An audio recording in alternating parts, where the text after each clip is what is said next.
et bienvenue dans Fertilité Mag, le magazine entièrement consacré aux questions de la procréation. Aujourd'hui, nous voudrions vous parler de la PMA à l'étranger et des médecins gynécologues français. Nous vous disions dans une précédente émission qu'il était désormais possible de faire prendre en charge une PMA effectuée à l'étranger par la Sécurité sociale en France.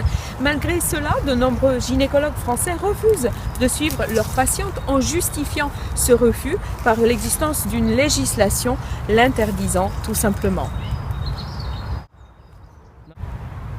On a l'impression d'assister à un véritable jeu de contraire entre ce qui se dit, ce qui se fait, ce qui est interdit, ce qui est autorisé ou tout simplement toléré. Bref, les patients et les médecins n'y comprennent plus rien. Nous avons cherché à comprendre. Les explications avec Lévi Fernandez.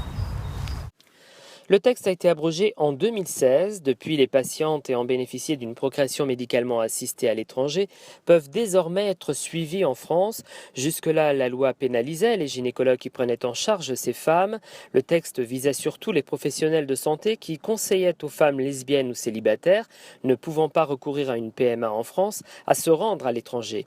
Elle visait également à lutter contre les réseaux financiers qui en découlaient.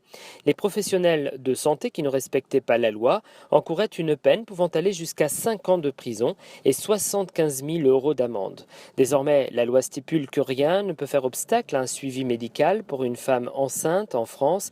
Cette annonce a été faite suite à un engagement du président de la République auprès des associations homosexuelles.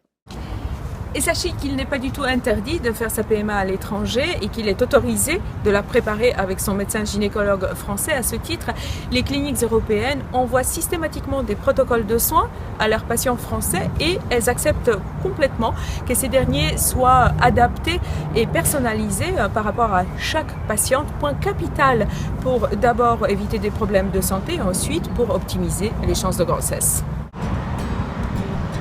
Et Fertilité Mag, c'est fini pour aujourd'hui. Nous vous invitons à nous suivre dans notre prochaine émission.